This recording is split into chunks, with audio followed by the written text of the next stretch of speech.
قال الله تعالى في الكتاب العزيز الحكيم أعوذ بالله السميع العليم من الشيطان الرجيم بسم الله الرحمن الرحيم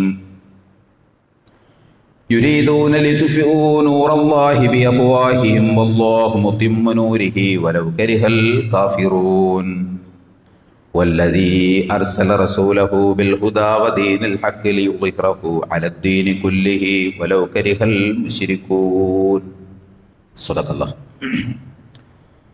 الله العلي العظيم وصدق وبلغ رسوله النبي الكريم ونحن على ذلك من الشاهدين الشاكرين والعاقبة للمتقين والحمد لله رب العالمين. സ്നേഹം നിറഞ്ഞ സത്യവിശ്വാസികളായ സഹോദരി സഹോദരന്മാരെ, പ്രപഞ്ചനാഥനായ അള്ളാഹുവിൻ്റെ വിധിവിലക്കുകൾ അതിലംഘിക്കാതെ വ്യക്തിജീവിതത്തെയും കുടുംബജീവിതത്തെയും സാമൂഹിക ജീവിതത്തെയും മുന്നോട്ട് നയിക്കണമെന്ന് ആദ്യമായി എന്നോടും പിന്നീട് നിങ്ങളെയും വസിയത്ത് ചെയ്യുകയാണ്, ഉപദേശിക്കുകയാണ്. ജീവിതത്തിലുടനീളം അല്ലാഹു സുബ്ഹാനഹു വ തആലയുടെ നിയമ നിർദ്ദേശങ്ങളനുസരിച്ച് ജീവിക്കുവാനും അവസാനം പൂർണ്ണമായ ഈമാനോടുകൂടി ഈ ലോകത്തു നിന്ന് വിട പറയുവാനും നാളെ അവൻ്റെ ജന്നാത്തുൽ ഫിർദൗസിൽ അംബിയാ മുർസലീങ്ങളോടൊപ്പം സന്തോഷം കഴിഞ്ഞുകൂടുവാനുമുള്ള തൗഫീഖ് നൽകി അർഹമുർ-റഹീമീനായ റബ്ബ് നമ്മെല്ലാവരെയും എല്ലാ അർത്ഥത്തിലും അനുഗ്രഹിക്കുമാറാകട്ടെ. നമുക്കറിയാം, കേരളത്തിലെ ഏറ്റവും വലിയ ഇസ്ലാമിക വിമർശകനായ അദ്ദേഹത്തെക്കുറിച്ച് ഇസ്ലാമിക വിമർശകൻ എന്ന് പറയാൻ കഴിയില്ല, മറിച്ച് കേരളത്തിലെ ഏറ്റവും വലിയ ഇസ്ലാം നിന്ദകനായ, ഖുർആൻ നിന്ദകനായ, പ്രവാചക നിന്ദകനായ ആരിഫ് ഹുസൈൻ എന്ന് പറയുന്ന അദ്ദേഹം UK-യിൽ ചെന്ന്, ലണ്ടനിൽ ചെന്ന് സ്പീക്കേഴ്സ് കോർണറിൽ വെച്ച് വിശുദ്ധ ഖുർആനിൽ സ്വന്തം മകളെ വിവാഹം ചെയ്യാം എന്നുണ്ട് എന്ന് പറയുകയും, എന്ന പച്ചക്കള്ളം പറയുകയും, അത് അവിടെ തന്നെ വച്ച് പറഞ്ഞവർ കയ്യോടെ, ആരോടാണോ പറഞ്ഞത് അവർ കയ്യോടെ പിടികൂടുകയും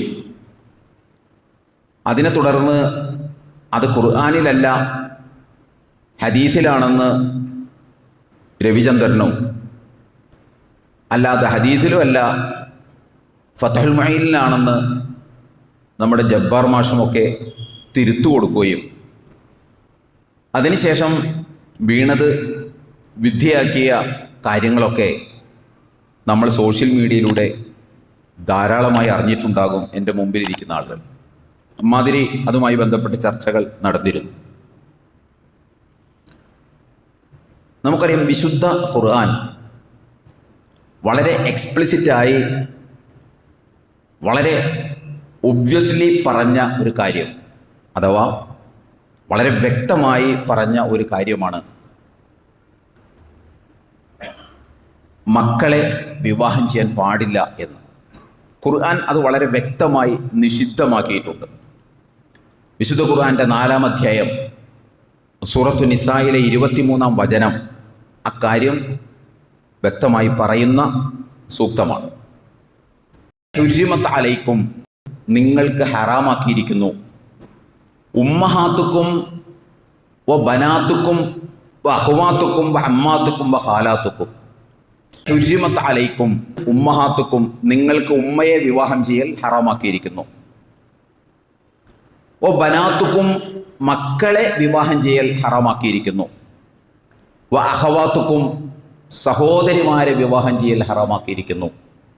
വ അമ്മാത്തുക്കും, പിതാവിൻ്റെ സഹോദരിമാരെ വിവാഹം ചെയ്യുന്നത് ഹറാമാക്കിയിരിക്കുന്നു. വഖാലാത്തുക്കും, മാതാവിൻ്റെ സഹോദരിമാരെ വിവാഹം ചെയ്യുന്നത് ഹറാമാക്കിയിരിക്കുന്നു. ഇങ്ങനെ വിവാഹം ചെയ്യൽ ഹറാമാക്കിയ ലിസ്റ്റാണ് അല്ലാഹു സുബ്ഹാനഹു വ തആല ആ 23-ാമത്തെ ആയത്തിൽ പറയുന്നത്. അത് തുടങ്ങുന്നത് തന്നെ ഹുരിമത്ത് അലൈക്കും, നിങ്ങൾക്ക് നിഷിദ്ധമാക്കിയിരിക്കുന്നു എന്നാണ്. അത്ര വ്യക്തമായി പറഞ്ഞ ഒരു കാര്യത്തെക്കുറിച്ചാണ് ലണ്ടനിൽ ചെന്ന് നിന്ന് അദ്ദേഹം പറഞ്ഞത് ഖുർആനിൽ മകളെ കെട്ടാം എന്നുണ്ട് എന്ന്. നിങ്ങളൊന്ന് ആലോചിച്ച് നോക്കൂ.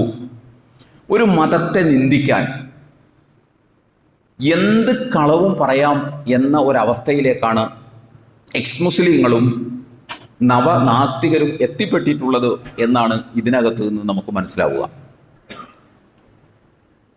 അദ്ദേഹം വിചാരിച്ചത് അയാളുടെ കോയാസ് കോളിംഗ് എന്ന് പറയുന്ന പരിപാടിയിൽ വിളിക്കുന്നവരെ പോലെ ഇസ്ലാമിൻ്റെ പ്രമാണങ്ങളെക്കുറിച്ചൊന്നും വേണ്ടത്ര ഒരു ധാരണയുമില്ലാത്ത ആളുകളാണ് ഈ ലണ്ടനിലും അദ്ദേഹം കണ്ടുമുട്ടിയത് എന്നാണ് അദ്ദേഹം ധരിച്ചത്. പക്ഷേ പുലിമടയിലാണ് എത്തിപ്പെട്ടത് എന്ന കാര്യം അദ്ദേഹം തിരിച്ചറിയാതെ പോയി. അതാണ് ആരിഫ് ഹുസൈന് അവിടെ സംഭവിച്ച ഏറ്റവും വലിയ ദുര്യോഗം എന്ന് പറയുന്നത്. നമ്മൾ ഒരു കാര്യം നമ്മൾ മനസ്സിലാക്കണം, അതിൻ്റെ ബാക്കി വിശദാംശങ്ങളിലേക്കല്ല നമ്മൾ പോകുന്നത്. അത് നമ്മളൊക്കെ സോഷ്യൽ മീഡിയയിലൂടെ കേട്ടിട്ടുണ്ടാകും, കണ്ടിട്ടുണ്ടാകും. നമ്മൾ ഒരു കാര്യം മനസ്സിലാക്കേണ്ടത്, ഇസ്ലാമിൻ്റെ അടിസ്ഥാന പ്രമാണങ്ങളായ വിശുദ്ധ ഖുർആനും തിരുസുന്നത്തും നിഷിദ്ധമാക്കിയ ഒരു കാര്യം ഇസ്ലാമിലെ അറിയപ്പെടുന്ന 4 മദ്ഹബുകളിൽ ഷാഫി മദ്ഹബ് ഒഴിച്ച് ബാക്കി 3 മദ്ഹബുകളും നേർക്ക് നേരെ നിഷിദ്ധമാക്കിയ ഒരു കാര്യം. മുസ്ലിം സമൂഹത്തിൽ ഒരു ഡിസ്പ്യൂട്ട് ആകാത്ത, ഒരു തർക്ക വിഷയമാകാത്ത, ഇതുവരെ ഒരു തർക്ക വിഷയമാകാത്ത ഒരു കാര്യം. ആഗോള മുസ്ലിം സമൂഹത്തിനിടയിൽ അവരുടെ പ്രായോഗിക ജീവിതത്തിൽ ഇതുവരെ നടപ്പാക്കാത്ത ഒരു കാര്യം. സാക്ഷാൽ ജബ്ബാർ മാഷ് പറയുന്നത് പോലെ തന്നെ അദ്ദേഹത്തിൻ്റെ ഒരു പ്രഭാഷണത്തിൽ അദ്ദേഹം പറയുന്നുണ്ട്, ഈ ജബ്ബാർ മാഷ് പറയുന്നുണ്ട്, അത് ഞാൻ പറയാം അദ്ദേഹത്തിൻ്റെ തന്നെ ഭാഷയിൽ, ലോകത്ത് എവിടെയെങ്കിലും മുസ്ലിമായ ഒരാൾ തൻ്റെ ബീജത്തിൽ പിറന്ന മകളാണെന്ന് അറിഞ്ഞുകൊണ്ട് മകളെ കല്യാണം കഴിച്ചതായി നിങ്ങൾ കേട്ടിട്ടുണ്ടോ? എൻ്റെ അറിവിലില്ല. അദ്ദേഹം തന്നെ പറയണം, എൻ്റെ അറിവിലില്ല. അങ്ങനെ ഉണ്ടാവാനുള്ള സാധ്യതയും വിരളമാണ്. മുസ്ലിം ലോകത്ത് എവിടെയും ഒരു കാലത്തും ചെയ്തിട്ടില്ലാത്ത ഒരു കാര്യമാണിത്. ഇത് സ്വതന്ത്ര ചിന്തകനായ എക്സ്-മുസ്ലിമായ ജബ്ബാർ മാഷ് പറയുന്നതാണ്. അഥവാ മുസ്ലിം ലോകത്ത്, കേരളത്തിലല്ല, മുസ്ലിം ലോകത്ത് അങ്ങനെ മകളെ കെട്ടുന്ന, സ്വന്തം ബീജത്തിൽ പിറന്ന, അത് വിഹിതമാണെങ്കിലും അവിഹിതമായിട്ടാണെങ്കിലും പിറന്ന മകളെ കല്യാണം കഴിക്കുന്ന ഒരു സ്വഭാവം, ഒരു നടപടിക്രമം മുസ്ലിം ലോകത്തില്ല, അങ്ങനെ കേട്ടറിവില്ല എന്നാണ് അദ്ദേഹം പറയുന്നത്. അങ്ങനത്തെ ഒരു കാര്യം, മുസ്ലിം ലോകത്ത് പ്രായോഗികമായി നടക്കാത്ത ഒരു കാര്യം, ഇത്തരത്തിലുള്ള ഒരു കാര്യത്തെ എന്തിനാണ് ഇത്രയും വലിയ കാര്യമായി ഇസ്ലാമിലുണ്ട്, ഇങ്ങനത്തെ ഒരു പരിപാടി ഇസ്ലാമിലുണ്ട്, അത് ഷാഫി മദ്ഹബിൽ ഇങ്ങനെ ഉണ്ട്, ഫത്ഹുൽ മുഈനിൽ ഇങ്ങനെ ഉണ്ട് എന്ന് പറഞ്ഞ് മുറവിളി കൂട്ടുന്നത് എന്തിനാണ് എന്ന് ചോദിച്ചാൽ 3-4 കാരണങ്ങളുണ്ടതിന്. എൻ്റെ ഈ ശബ്ദം കേൾക്കുന്നവർ ചില തിരിച്ചറിവുകൾ ഈ വിഷയത്തിൽ നമുക്കുണ്ടാകേണ്ടതുണ്ട്. എന്തിനാണ് ഒരു മുസ്ലിം ജീവിതത്തിൽ നടക്കാത്ത ഒരു കാര്യത്തെക്കുറിച്ച്, ഒരു മുസ്ലിമും ബാധിക്കാത്ത ഒരു കാര്യത്തെക്കുറിച്ച് ഏതോ ഒരു കിതാബിൽ ഏതോ ഒരു മൂലക്കൽ ഇങ്ങനെയുണ്ട്, അതും കല്യാണം കഴിക്കാമെന്നല്ല ഉള്ളത്, മറിച്ച് ഹറാമല്ല എന്ന് മാത്രമേ അവിടെ പറഞ്ഞിട്ടുള്ളൂ. ഹറാമല്ലാത്തതെല്ലാം ചെയ്യാമെന്നല്ലല്ലോ മുസ്ലിം സമൂഹം വിചാരിച്ചിട്ടുള്ളത്. ഹറാമല്ലാത്ത എല്ലാ കാര്യവും ചെയ്യാം എന്ന് മുസ്ലിം സമൂഹം ഒരിടത്തും ചിന്തിച്ചിട്ടില്ല, ഒരാളും ചിന്തിച്ചിട്ടില്ല, ഒരു മദ്ഹബും പറഞ്ഞിട്ടില്ല. അങ്ങനത്തെ ഒരു കാര്യത്തെ ഇത്രയും വലിയ പ്രമാദമാക്കി കൊണ്ടുവരുന്നതിന് 3-4 കാരണങ്ങളുണ്ട്. അതിൽ ഒന്നാമത്തെ കാരണം എന്താണെന്ന് ചോദിച്ചാൽ, ഇംഗ്ലണ്ടിൽ ചെന്ന് അപഹാസ്യനായ, പരിഹാസ്യനായ, അത് ഇംഗ്ലണ്ടിൽ മാത്രമല്ല പരിഹാസ്യനായത്, ലോകത്തിന് മുമ്പിൽ, സോഷ്യൽ മീഡിയയിൽ ഇത് വന്നതോടുകൂടി ലോകത്തിന് മുമ്പിൽ തന്നെ പച്ചക്കള്ളം എക്സ്-മുസ്ലിം ലണ്ടനിൽ ചെന്ന് എന്ന് പറഞ്ഞു എന്ന ആ ആഗോള പരിഹാസ്യതയ്ക്ക് അതിനെ ഒന്ന് ഡൈല്യൂട്ട് ചെയ്യാൻ വേണ്ടിയിട്ടാണ് ഇത് എടുത്തിട്ടത്. ആദ്യം അതിനെ ഒന്ന് ഡൈല്യൂട്ട് ചെയ്യണം. കാരണം ലോകത്തിൻ്റെ മുമ്പിൽ ഇയാൾ ചെന്ന് പച്ചക്കള്ളം ഖുർആനിലുണ്ട്, ഖുർആനിൽ ഇതിൻ്റെ പ്രമാണത്തിൽ എന്തൊക്കെ ഉണ്ട് എന്ന് പോലും അറിയാൻ പാടില്ല എന്നല്ലേ അതിനർത്ഥം. വിശുദ്ധ ഖുർആനിൽ എന്തൊക്കെയുണ്ട് എന്ന് പോലും ഈ കണ്ട കാലം എക്സ്-മുസ്ലിമായി ഒരാൾ ഇസ്ലാമിൽ നിന്ന് പുറത്തു പോകണമെങ്കിൽ ഒരു ചുരുങ്ങിയതായക്ക് ഇതിന്റെ പ്രമാണങ്ങളെക്കുറിച്ചും കാര്യങ്ങളെക്കുറിച്ചും അറിയണമല്ലോ. അതുപോലും അറിയാതെ പച്ചക്കള്ളം വിളിച്ചു പറയുക, പരിഹാസ്യനാവുക. ആ പരിഹാസ്യതയുടെ തീവ്രത കുറയ്ക്കാൻ വേണ്ടിയിട്ടാണ്, അതൊന്ന് ഡൈല്യൂട്ട് ചെയ്യാൻ വേണ്ടിയിട്ടാണ് ഫത്വൽ മുഈനിൽ ഇങ്ങനെ ഉണ്ട് എന്ന് പറയുന്നത്. രണ്ടാമത്തെ കാര്യം അതാണ് നമ്മൾ മനസ്സിലാക്കേണ്ടത്. രണ്ടാമത്തെ കാര്യം എന്തിനാണ് ഇങ്ങനെ പറയുന്നതെന്ന് ചോദിച്ചാൽ, ഇസ്ലാമിൽ ഇങ്ങനെ മകളെ കല്യാണം കഴിക്കാം, ഇസ്ലാമിന്റെ പ്രമാണങ്ങളിൽ ഇങ്ങനെയൊക്കെ ഉണ്ട് എന്ന് പറഞ്ഞാൽ, അല്ലെങ്കിൽ മകളെ കല്യാണം കഴിക്കുക എന്ന് പറഞ്ഞാൽ അങ്ങേയറ്റം എന്താ പറയുക, അറപ്പും വെറുപ്പും ഉണ്ടാക്കുന്ന, ഡിസ്ഗസ്റ്റിംഗ് ആയിട്ടുള്ള, അങ്ങേയറ്റം മോശമായ ഒരു പരിപാടിയാണെന്ന് ആർക്കറിയാൻ പാടില്ലാത്തത്. അപ്പൊ അത്തരം ഒരു പരിപാടി ഇസ്ലാമിൽ ഉണ്ടെന്ന് പറയുമ്പോൾ, ഇസ്ലാമിലെ പ്രമാണങ്ങളിൽ ഉണ്ടെന്ന് പറയുമ്പോൾ സ്വാഭാവികമായിട്ടും എന്താ സംഭവിക്കുക? ഒന്നാമത്, മുസ്ലിങ്ങളല്ലാത്ത ആളുകൾക്ക് ഇസ്ലാമിനോട് ഒരു അധമബോധമായിരിക്കും ഉണ്ടാകുക. ഇസ്ലാം ഒരു ഇൻഫീരിയർ റിലീജിയൻ ആണ്, ഇസ്ലാമിനെ കുറിച്ച് ഒരു ഇൻഫീരിയർ സെൻസാണ് ആളുകൾക്ക് ഉണ്ടാവുക. മോശപ്പെട്ട ഒരു മതമാണ്, വളരെ വൃത്തികെട്ട കാര്യങ്ങളൊക്കെ പറഞ്ഞു വച്ചിട്ടുള്ള ഒരു മതമാണ് എന്ന ഒരു ഈ ഇസ്ലാമിനെ കുറിച്ച് ഒരു അധമബോധം ആരിലുണ്ടാകും? ആ മുസ്ലിങ്ങളിലുണ്ടാകും. സോഷ്യൽ മീഡിയയിൽ ഇത് വരുന്നതോടുകൂടി മുസ്ലിങ്ങൾ മാത്രമൊന്നുമല്ലല്ലോ ഇത് കാണുക. അപ്പോൾ ഒരു അധമബോധം ഉണ്ടാകും. രണ്ടാമത്തേത്, ഇത് ഇങ്ങനെയൊക്കെ ഉണ്ട് എന്ന് വരുമ്പോൾ മുസ്ലിം ചെറുപ്പക്കാരിൽ, പ്രത്യേകിച്ച് പുതിയ തലമുറയിൽ ഈ പറഞ്ഞതുപോലെ ഒരു അധമബോധം ഉണ്ടാകും എന്നതോടൊപ്പം തന്നെ ആ അധമബോധം സൃഷ്ടിക്കുന്ന ഒരു അപകർഷതാബോധമുണ്ട്. ഈ അപകർഷതാബോധം കൊണ്ട് സംഭവിക്കുന്നത് ഇസ്ലാമിൽ നിന്ന് അകലാനുള്ള ടെൻഡൻസിയാണ് ഉണ്ടാവുക. അപ്പൊ ഇങ്ങനെയൊക്കെ ഇസ്ലാമിലുണ്ട്, അപ്പൊ എന്തൊക്കെ പ്രശ്നം ഇസ്ലാമിനുണ്ട്, എന്തൊക്കെ കുഴപ്പം ഇസ്ലാമിനുണ്ട് എന്ന് പുതിയ തലമുറക്ക് വളരെ പെട്ടെന്ന് തോന്നും. അങ്ങനെ യഥാർത്ഥ മുസ്ലിമിൽ നിന്ന് എക്സ് മുസ്ലിമിലേക്ക് എളുപ്പത്തിൽ വഴിവെട്ടാൻ കഴിയും എന്ന ഒരു ചിന്തയിൽ നിന്നാണ് ഇത് ഇത്രയും വലിയ പ്രമാദമായി, ഒരു മുസ്ലിമും ചെയ്യാത്ത ഒരു കാര്യം കിതാബിൽ എവിടെയോ ഉണ്ട് എന്ന് പറഞ്ഞുകൊണ്ട് വെച്ചും ബഹളമൊക്കെ വയ്ക്കുന്നത്. അതിൻ്റെ ചെറിയ റിസൾട്ടൊക്കെ കിട്ടുന്നുണ്ടാകാം. പ്രത്യേകിച്ച് പുതിയ തലമുറക്ക് പെട്ടെന്ന് ഇത്തരം അപകർഷാബോധങ്ങൾക്കൊക്കെ അടിപ്പെടാനുള്ള സാധ്യത കൂടുതലാണ്. കാരണം ഈ ലിബറലിസത്തിൻ്റെയും ദുനിയാവിൻ്റെ മൊഞ്ചുമൊക്കെ കാണുമ്പോൾ, അതിൻ്റെ കൂട്ടത്തിൽ ഇങ്ങനെയൊക്കെ ഉണ്ടെന്ന് പറയുമ്പോൾ, ഈ മോങ്ങാൻ നിന്ന പട്ടിയുടെ തലയിൽ തേങ്ങ വീണു അല്ലെങ്കിൽ ചക്ക വീണു എന്നൊക്കെ നമ്മൾ പറയുന്നത് പോലെ അവർക്കൊരു പിടിവള്ളിയായിട്ട് മാറാനും ഇതൊക്കെ ഉപകാരപ്പെടും. അതുകൊണ്ടാണ് ഇത്തരം കാര്യങ്ങളൊക്കെ ഇത്രയും പ്രമാദമായിട്ട് അവതരിപ്പിക്കുന്നത്. മൂന്നാമത്തെ കാര്യം എന്താണെന്ന് ചോദിച്ചാൽ, തീവ്ര വലതുപക്ഷത്തിന്റെ ചേർത്ത് പിടിക്കലും കരുതലുകളും ഒക്കെ തനിക്ക് ഉണ്ടാകും എന്ന ചിന്തയാണ് ഇത് പറയുന്നതിന് മൂന്നാമത്തെ കാരണം. നാലാമത്തെ കാരണം എന്താണെന്ന് ചോദിച്ചാൽ, ഇസ്ലാം നിന്ദ എന്ന് പറയുന്നത് ഒരു വരുമാന മാർഗമായി കണ്ടിട്ടുള്ള ആളുകളെ സംബന്ധിച്ചിടത്തോളം റീച്ച് കിട്ടാൻ പറ്റിയ ഏറ്റവും നല്ല ഉരുപ്പടിയാണ് ഇസ്ലാമിൽ മകളെ കെട്ടാൻ ഉള്ള വ്യവസ്ഥയുണ്ട് എന്ന് പറയുന്നത്. ഈ 3-4 ലക്ഷ്യങ്ങൾ മുന്നിൽ വെച്ചാണ് ഇതിങ്ങനെ പറഞ്ഞു പ്രചരിപ്പിക്കുന്നത് എന്ന് നമ്മൾ മനസ്സിലാക്കേണ്ടതുണ്ട്. അതെന്തുമാകട്ടെ, അവരെ സംബന്ധിച്ചിടത്തോളം അത് നമുക്ക് തടയാനൊന്നും കഴിയില്ല. നമുക്കതിനെ പ്രതിരോധിക്കാനുള്ള മാർഗം എന്താണെന്ന് ചോദിച്ചാൽ, നമ്മൾ ഇസ്ലാമിനെ കുറിച്ച് പഠിക്കുക, ഇസ്ലാമിൻ്റെ പ്രമാണങ്ങൾ എന്തൊക്കെയാണ് എന്ന് പഠിക്കുക. ഇസ്ലാമിൻ്റെ പ്രമാണങ്ങൾക്ക് പുറമേയുള്ള കിതാബുകൾ എന്നൊക്കെ പറയുന്ന കാര്യങ്ങളിൽ ഏതൊക്കെയാണ്, എവിടം വരെയൊക്കെ നമ്മൾക്ക് അത് ഉൾക്കൊള്ളാൻ പറ്റും, ഇതിനെക്കുറിച്ച് നമ്മൾ പഠിക്കൽ മാത്രമേ ഇതിന് പരിഹാരമുള്ളൂ. പ്രത്യേകിച്ച് പുതിയ തലമുറ പഠിച്ചാൽ ആത്മവിശ്വാസത്തോടുകൂടി, നമ്മൾ എപ്പോഴും മിമ്പറിൽ പറഞ്ഞിട്ടുള്ള പോലെ ആത്മവിശ്വാസത്തോടുകൂടി ഒരു മുസ്ലിമായി നിൽക്കാൻ കഴിയും. അതല്ല അറബിയിൽ എഴുതിയതൊക്കെ ഇസ്ലാമിൻ്റെ പ്രമാണമാണ് എന്നൊക്കെ വിചാരിച്ചുകൊണ്ട് നടന്നാൽ ഒരുപക്ഷെ ഈ പറഞ്ഞതുപോലുള്ള ചില പ്രശ്നങ്ങളൊക്കെ ഉണ്ടാകാം. അപ്പം ഞാൻ പറയുന്നത്, നമുക്ക് മനസ്സിലാകാത്ത ഒരു കാര്യം അതല്ല. നമുക്ക് മനസ്സിലാകാത്ത ഒരു കാര്യം, എസൻസ് ഗ്ലോബലുമായി അടുത്ത ബന്ധം പുലർത്തുന്ന ആരിഫ് ഹുസൈനും സ്വതന്ത്ര ചിന്തകർക്കും നവനാസ്തികർക്കും, ഞാൻ പറയുന്നത് നിങ്ങൾ മനസ്സിലാക്കണം, എസൻസ് ഗ്ലോബലുമായി അടുത്ത ബന്ധം പുലർത്തുന്ന ആരിഫ് ഹുസൈനും അതുപോലെ തന്നെ സ്വതന്ത്ര ചിന്തകർക്കും എക്സ് മുസ്ലിങ്ങൾക്കും എന്ത് അർഹതയുണ്ട്? ഇനി ഫത്വൽ മുഈനിൽ ഉണ്ടെന്നിരിക്കട്ടെ, പോട്ടെ, ഫത്വൽ മുഈൻ വിട്, സാക്ഷാൽ ഖുർആനിൽ തന്നെ ഉണ്ടെന്നിരിക്കട്ടെ മകളെ കല്യാണം കഴിക്കാമെന്ന്. ഈ ഖുർആനിൽ ഇല്ല അത്, ഇനി സാക്ഷാൽ നമ്മുടെ കൈവശമിരിക്കുന്ന ഖുർആനിൽ തന്നെ ഉണ്ടെന്നിരിക്കട്ടെ, സ്വന്തം ബീജത്തിൽ പിറന്ന മകളെ കല്യാണം കഴിക്കാം, എന്നിട്ട് ലൈംഗിക ബന്ധത്തിൽ ഏർപ്പെടാം എന്ന് ഖുർആനിൽ ഉണ്ടെന്നിരിക്കട്ടെ. ഉണ്ട് എന്നല്ലട്ടാ, ഇനി ആരും അത് തെറ്റിദ്ധരിച്ചു പോകണ്ട.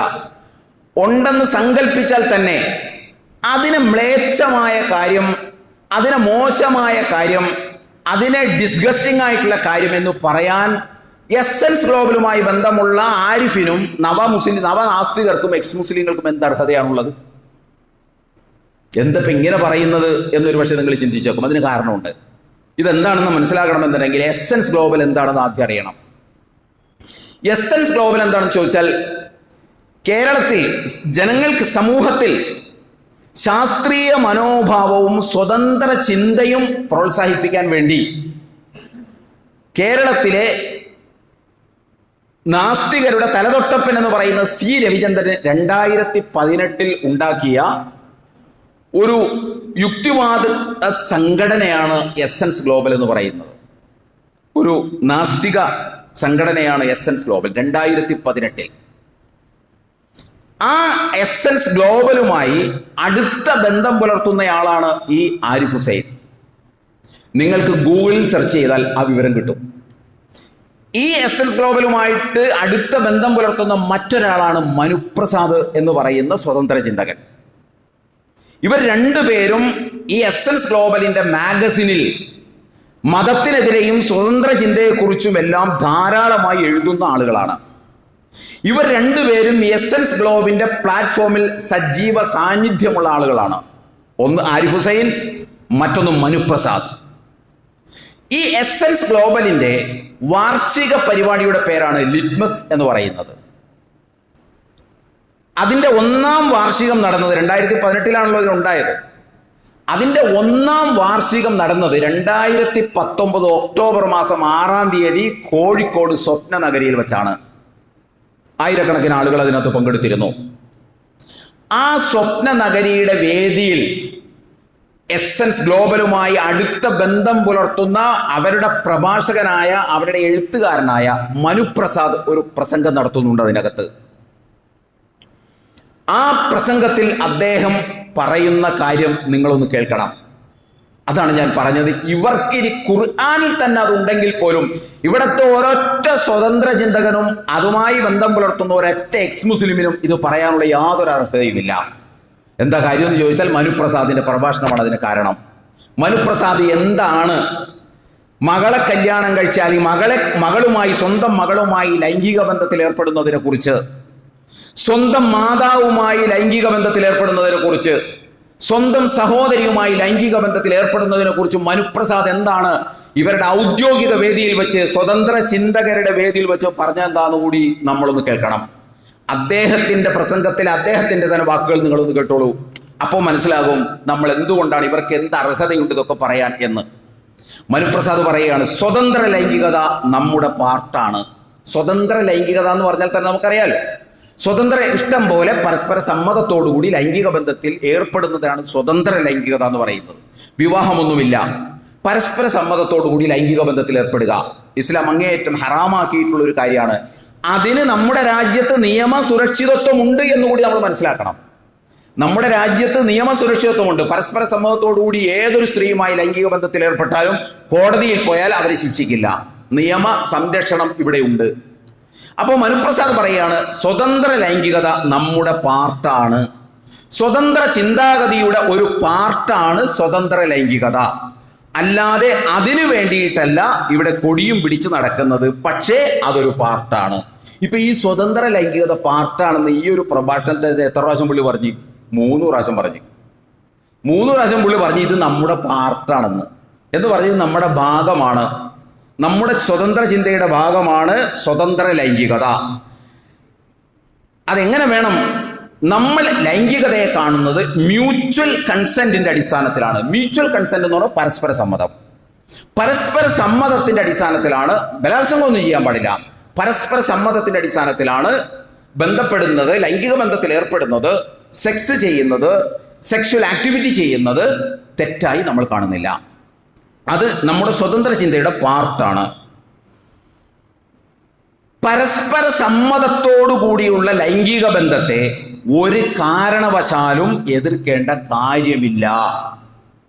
എന്നിട്ട് പുള്ളി ഭാഷ ഒന്ന് മാറ്റി പറയുകയാണ്, even if incest sex if they are willing let them do. ഇതാണ് അദ്ദേഹത്തിന്റെ വാക്ക്. ഇത് അദ്ദേഹത്തിന്റെ വാക്കാണ്. അവിടെ വരെ മലയാളത്തിൽ പറഞ്ഞിട്ട് പിന്നെ പുള്ളി പറയുന്നത് ഈവൻ ഇഫ് ഇൻസെസ്റ്റ് സെക്സ്, അത് ഇൻസെസ്റ്റ് സെക്സ് ആണെങ്കിൽ പോലും, ആ ഇൻസെസ്റ്റ് സെക്സ് എന്ന് പറഞ്ഞാൽ എന്താണെന്ന് അറിയാമോ? ഇൻസെസ്റ്റ് സെക്സ് എന്ന് പറഞ്ഞാണ് നമ്മൾ ഈ പറഞ്ഞത്. ഇൻസെസ്റ്റ് സെക്സ് എന്ന് നമ്മൾ അതിന്റെ അർത്ഥം നോക്കിയാൽ, ഗൂഗിളിൽ അടിച്ചാൽ, ഡിക്ഷണറിയിലൊക്കെ നോക്കിയാൽ നമുക്ക് കിട്ടുന്ന അതിന്റെ അർത്ഥം എന്താണെന്ന് ചോദിച്ചാൽ, ബ്ലഡ് റിലേഷനിലുള്ള അടുത്ത ബന്ധത്തിലുള്ള ആളുകളുമായി ലൈംഗിക ബന്ധത്തിൽ ഏർപ്പെടുന്നതിനാണ് ഇൻസെസ്റ്റ് സെക്സ്, മലയാളത്തിൽ അഗമ്യഗമനം എന്ന് പറയുന്നത്. അടുത്ത ബന്ധുക്കൾ ആരാ? പാരൻസ്, മാതാപിതാക്കൾ, സിസ്റ്റേഴ്സ്, സഹോദരിമാർ, അതേപോലെ തന്നെ സ്വന്തം മക്കൾ. ഇവരൊക്കെ തമ്മിൽ അങ്ങോട്ടും ഇങ്ങോട്ടും പരസ്പരം ലൈംഗിക ബന്ധത്തിൽ ഏർപ്പെടുന്നതിന് ഇംഗ്ലീഷിൽ പറയുന്നതാണ് ഇൻസെസ്റ്റ്, അഗമ്യഗമനം. ലോകത്ത് അന്തസ്സുള്ള ഒരാളും അത് അനുവദനീയമാണെന്ന് പറഞ്ഞിട്ടില്ല. ലോകത്താരും പറഞ്ഞിട്ടില്ല. മനുപ്രസാദ് പറയാണ്, പരസ്പര സമ്മതത്തോടു കൂടിയുള്ള ലൈംഗിക ബന്ധത്തിൽ ഒരു കാരണവശാലും എതിർക്കേണ്ടതില്ല. അത് ഏതാണെങ്കിൽ പോലും, ഇൻസെസ്റ്റ് സെക്സ് ആണെങ്കിൽ പോലും, അഥവാ സ്വന്തം മാതാവും മകനുമായിട്ടുള്ളതാണെങ്കിൽ പോലും, സ്വന്തം പിതാവും മകളുമായിട്ടുള്ളതാണെങ്കിൽ പോലും, സ്വന്തം സഹോദരനും സഹോദരിയുമായിട്ടുള്ളതാണെങ്കിൽ പോലും അതിനെ എതിർക്കേണ്ടതില്ല.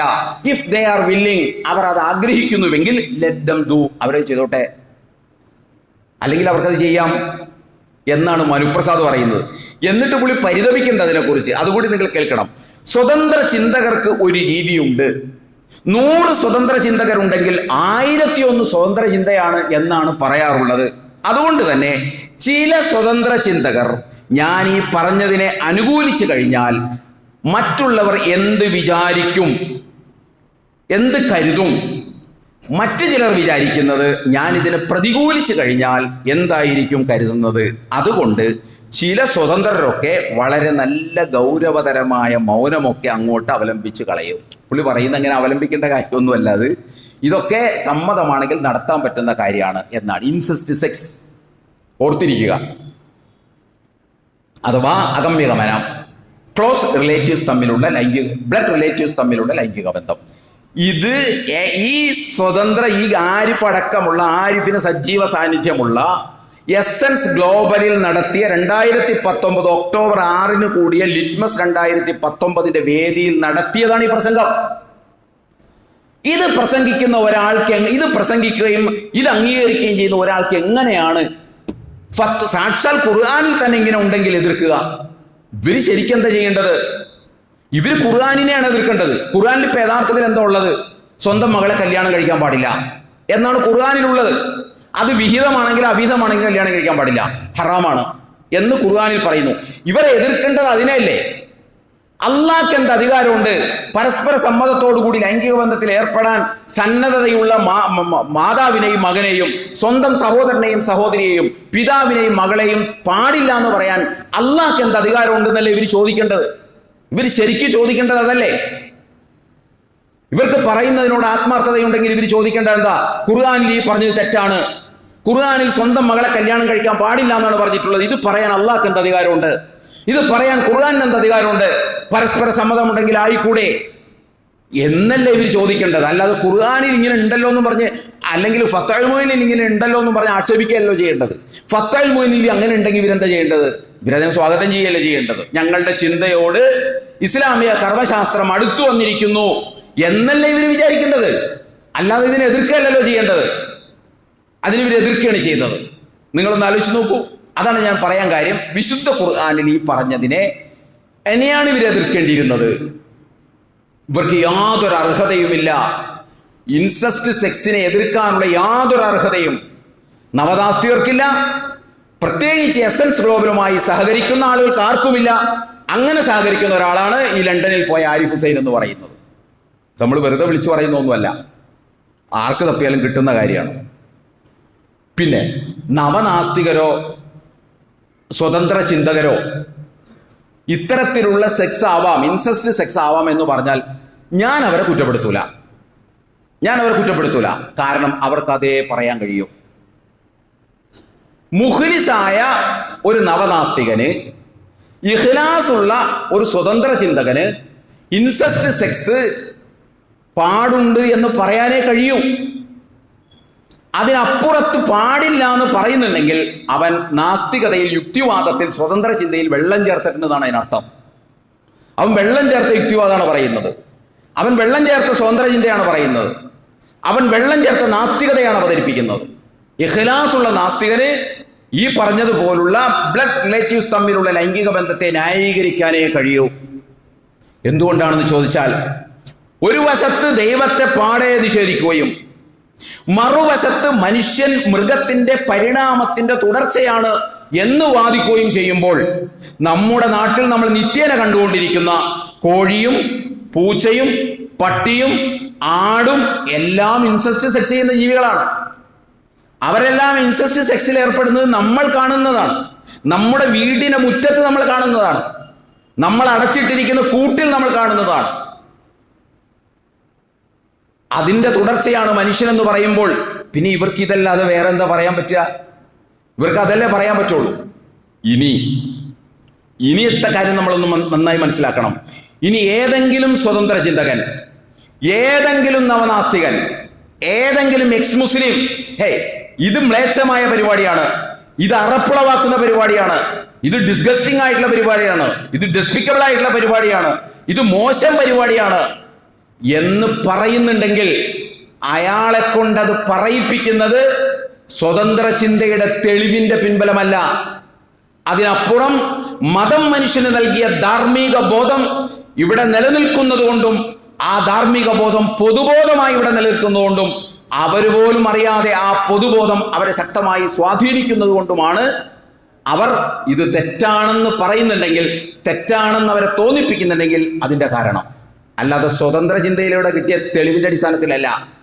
ലോകത്ത് ഒരു നാസ്തികനും, ലോകത്ത് ഒരു സ്വതന്ത്ര ചിന്തകനും, ലോകത്ത് ഒരു എക്സ് മുസ്ലിമിനും ശാസ്ത്രീയമായ തെളിവിന്റെ അടിസ്ഥാനത്തിലോ യുക്തിയുടെ അടിസ്ഥാനത്തിലോ ഒരിക്കലും അവർക്ക് എന്ത് തെളിയിക്കാൻ പറ്റില്ല.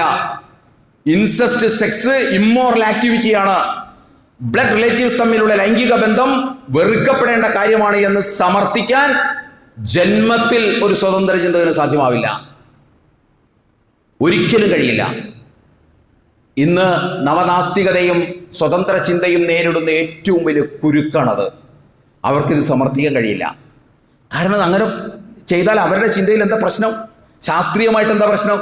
യുക്തിപരമായിട്ട് എന്താ പ്രശ്നം? പ്രശ്നം എന്താ? അവർക്ക് പൊതുബോധമാണ്. പൊതുബോധം അവരിൽ നിലനിൽക്കുന്നത് കൊണ്ടാണ് അവർ ഇതിനെ എതിർക്കുന്നത്. അല്ലാതെ ന്യായമായ ഒരു കാരണവുമില്ല. ന്യായമായ ഒരു കാരണവും അതിനില്ല എന്ന് നമ്മൾ മനസ്സിലാക്കണം.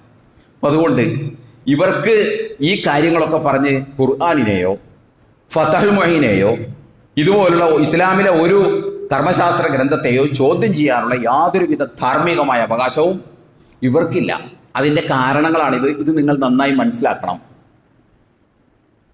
ഇനി വേറെയും അത് സംബന്ധമായിട്ട് വേറെയും ചില കാര്യങ്ങൾ പറയാറുണ്ട്. അത് നമ്മൾ പഠിക്കണം.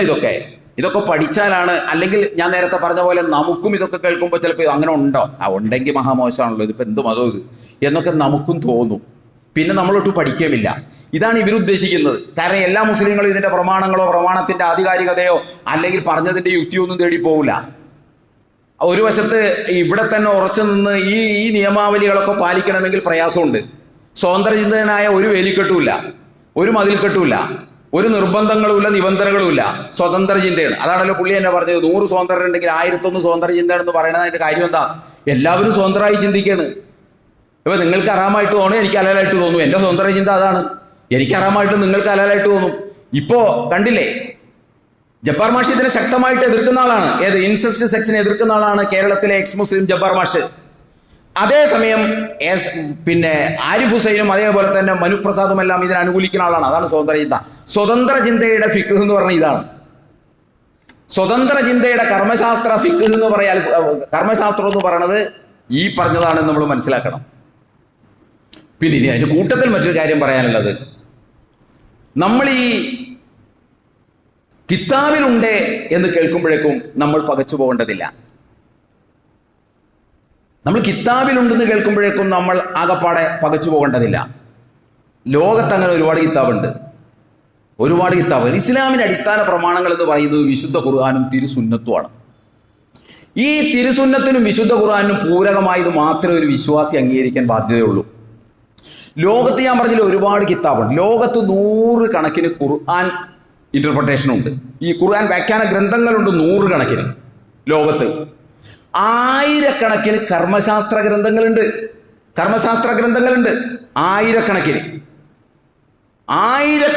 എനിക്ക് തോന്നുന്നത് മുസ്ലിം ലോകത്ത് രചിക്കപ്പെട്ട ഇസ്ലാമിക ഗ്രന്ഥങ്ങളിൽ ഏറ്റവും കൂടുതലുള്ളത് കർമ്മശാസ്ത്ര ഗ്രന്ഥങ്ങളാണ്, ഫിഖ്ഹി ഗ്രന്ഥങ്ങളാണ്. അങ്ങനെ ഈ ഫിഖ്ഹി ഗ്രന്ഥങ്ങളിൽ ആളുകൾ പലതും എഴുതി വച്ചിട്ടുണ്ടെന്ന് മാത്രമല്ല, ഈ തഫ്സീർ ഗ്രന്ഥങ്ങളിലും ഫിഖ്ഹ് ഗ്രന്ഥങ്ങളിലും ഖുർആനിന്റെ അടിസ്ഥാന പ്രമാണമായ ഖുർആനിനും തിരുസുന്നത്തിനും നിരക്കാത്ത പല കാര്യങ്ങളുണ്ട്. ഇതില്ലെന്ന് നിഷേധിക്കാൻ ഒരാൾക്കും പറ്റൂല. അതുകൊണ്ട് തന്നെ ഇതിൻ്റെ പേറ്റന്റ് ഒന്നും ഏറ്റെടുക്കലും നമ്മുടെ ബാധ്യതയല്ല. അതാണ് നമ്മൾ മനസ്സിലാക്കേണ്ടത്. ഖുർആനിനും സുന്നത്തിനും പൂരകമായത് മാത്രമേ നമ്മൾക്ക് അംഗീകരിക്കാൻ കഴിയുള്ളൂ. അതിനപ്പുറത്ത് ഇവർ പലതും എഴുതി വച്ചിട്ടുണ്ട്. അതൊന്നും ഖുർആനിന് നിരക്കുന്നതോ യുക്തിക്ക് നിരക്കുന്നതോ സാമാന്യ ബോധത്തിന് നിരക്കുന്നതോ ഒന്നും ആവണമെന്നില്ല. അതിനെ ഒന്നും ന്യായീകരിച്ച് വശകേടാവേണ്ട കാര്യവും ഒരു വിശ്വാസിക്കില്ല.